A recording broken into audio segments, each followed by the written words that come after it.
महात्मा गांधी राष्ट्रीय ग्रामीण रोजगार हमी योजनेअंतर्गत कार्यरत ग्राम रोजगार सेवकांना शासनाने 3 ऑक्टोबर 2024 रोजी मानधन मंजुरीचा निर्णय दिला होता। या निर्णयानुसार ऑक्टोबर 2024 पासून ग्राम रोजगार सहाय्यकांच्या वैयक्तिक खात्यात थेट मासिक मानधन जमा होणार असल्याचे तत्कालीन मुख्यमंत्री एकनाथ शिंदे यांनी जाहीर केले होते।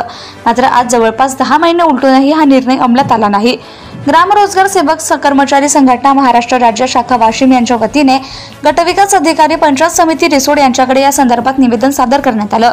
संघटनेने स्पष्ट केले की ग्राम रोजगार सहाय्यक मागील 17 ते 18 वर्षांपासून अल्प मानधनावर कार्यरत असून ग्रामविकासाच्या कामात त्यांनी आपले जीवन झोकून दिले, परंतु शासनाने दिलेला निर्णय अंमलात न आल्याने त्यांचं कुटुंब आर्थिक संकटात सापडलं असून उदरनिर्वाह करणं कठीण झालंय।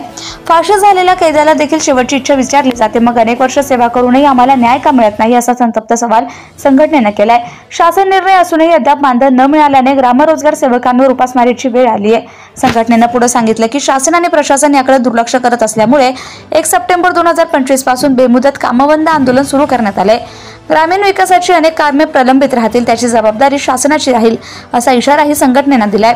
ग्राम रोजगार सेवकांचं मानधन तात्काळ नियमित करून शासन निर्णयाची अंमलबजावणी करावी, अन्यथा आंदोलन अधिक तीव्र केले जाईल असा इशारा निवेदनातून देण्यात आलाय। जनता टाइम्स जटा टीव्ही चॅनलसाठी वाशिम जिल्हा प्रतिनिधी आत्माराम जाधव।